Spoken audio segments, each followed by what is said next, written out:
Jautājums. Kā jūs saucat grāmatu, kurā trūkst simtiem perfekti saglabātu pantu? Vismaz šādu atbildi es saņemu no saviem musulmaņu draugiem. Vakar mēs lasījām fragmentu no Kitab Fada il al-Qur'an, kur Ibn Umar, viens no Muhameda pavadoņiem, atzina, ka liela daļa Korāna ir pazaudēta. Ibn Umar paziņoja musulmaņiem: lai neviens no jums nesaka, es esmu iemācījies visu Korānu, jo kā viņš zina, kas tas ir, ja liela daļa no tā ir pazudusi? Ļaujiet viņam drīzāk teikt, es esmu uzzinājis, kas ir tās bijušais apjoms. Tas ir, es esmu iemācījies tikai to, kas ir izdzīvots. Pēc tam Abu Ubaids sniedz virkni piemēru par trūkstošiem pantiem, trūkstošiem fragmentiem un trūkstošām nodaļām. Lasīsim, ko pirmā musulmaņu paudze teica par perfektu suras saglabāšanu. 33 no Korāna Ibn Abi Marijam radīja mums no Ibn Luhai'a, no Abul Asvad, no Urvabe az-Zubair, no Aiša, kurš teica surat al-Ahz.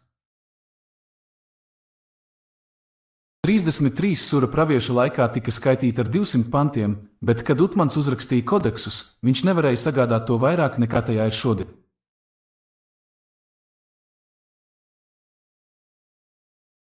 Tātad, pēc Muhameda sievas Aišas teiktā, uzticamās suras mātei 33 agrāk tika skaitīti 200 panti.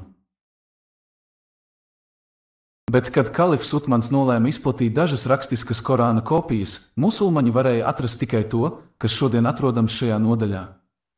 Korāna 33 surahā, kas mums ir šodien, ir 73 panti.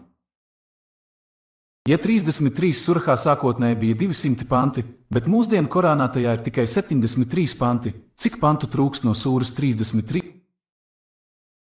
Pēc Aishas teiktā, 33 surahā no perfekti un brīnumaini saglabātā Korāna trūkst 127 panti. Bet tas kļūst sliktāks, jo Aiha acīm redzot nopaļoja uz leju, sakot, ka 33 sūra saturēja 200 pantu. Ismail b. Ibrahim un Ismail b. Jafar radīja mums no Mubarak b. Fadala, no Asabin Nujud, no Zir b. Hubijah, kurš teica, Ubay b. K.b. man teica, cik daudz pantu skaitīja, vai cik pantiņus izlasīja. Surat al-Ahzab. 72 vai 73 es atbildēju, ka viņš. Tomēr agrāk tas bija vienāds ar Sura al-Bakra, Surat Vo, un mēs mēdzām tajā lasīt pantu par nomētāšanu ar akmeņiem. Es teicu, un kas ir pants par nomētāšanu ar akmeņiem? Viņš teica, ja pieaudzis vīrietis un sieviete pārkāpj laulību, bez vilcināšanās nomētājiet viņus ar akmeņiem kā brīdinājumu no Allāha, jo Allāhs ir varen gudrs. Saskaņā ar Uba ibn, kad surah 33 agrāk bija tikpat garš kā surah 2. Bet kas bija Uba ibns Kabs, ka mums viņā vajadzētu klausīties? Uba nav kaut kāds vidusmēra sahabi, viņš ir Korāna arī. Viņš ir saimnieks. Uba bija Korāna pavēlnieks, un Uba teica, ka 33 sura agrāk bija tikpat gara kā 2 sura. Korāna otrā sura ir 286 panti gara. Tagad 33 surahā bija apmēram 286 panti, bet tagad tajā ir tikai 73 panti. Var teikt, ka saskaņā ar meistara Uba ibna Kaba teikto, no vienas Korāna nodaļas tika pazaudēti vairāk nekā 200 panti. Kā uz to reaģēs mūsu musulmaņu draugi? Ak, labi, tie 200 plus panti visi tika atcelti. Vai esat ievērojuši, ka Korānam ir visas mainītās un bojātās grāmatas iezīmes, bet musulmaņi izdomā iemeslus visām izmaiņām un samaitājumiem, un pēc tam saka, ka tā ir lieliski saglabāta? Korānā, kas mums šodien ir, trūkst veselu nodaļu un simtiem pantu. Kāpēc tā?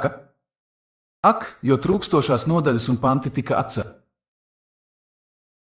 Ko darīt, ja Korāns, kas mums ir šodien, satur lietas, kas trūka iepriekšējos Korāna?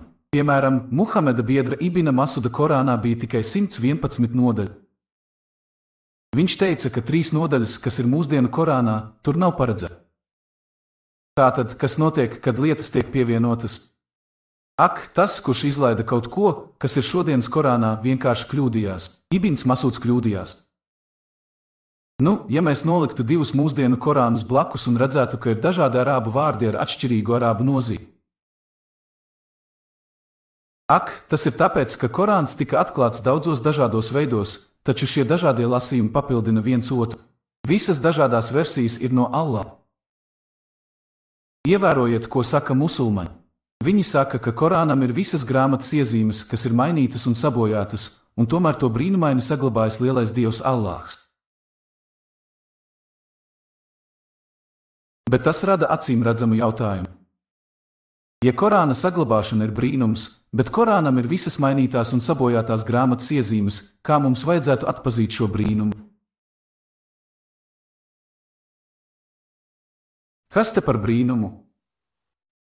Mūsu musulmaņu draugi saka, ka Korāns atšķiras no citām grāmatām. Tas ir lieliski saglabāts, un tomēr Korānam ir visas visu citu grāmatu iezīmes, kas ir mainītas un sabojātas, pievienotas lietas, kas izņemtas, dažādi vārdi dažādās versijās.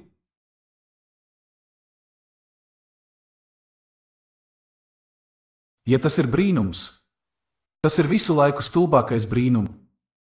Musulmaņi mums stāsta, ka Allāhs ir teicis, vai jūs zināt ko?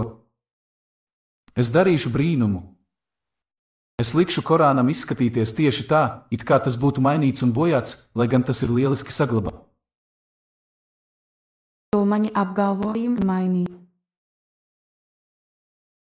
Iespējams modificēt katru kopiju globāli vienotā veidā. Vai esat saskāries ar kādiem vēsturiskiem datiem? Man ir aizdomas, ka jūs neesat saskāries ar šādiem pierādījumiem. Tomēr, ja mēs analizējam Korānu un haditu kopā ar manuskripta līdzinājumiem, Korāna izmaiņas ir redzamas. Pašlaik pasaulē tiek izmantotas 26 atšķirīgas Korāna versijas, ko daudzi atsakās atzīt. Ir svarīgi domāt kritiski un akli nepieņemt dezinformāciju, kas izplatīta par kristiešiem un ebrejiem. Ir vērts atzīmēt atšķirības starp dažādiem tulkojumiem, Korāna versijām un oriģinālo arābu tekstu jūsu grāmatbojāšanas veidu. Galu galā tas, kam jūs izvēlaties ticēt, ir atkarīgs no jums.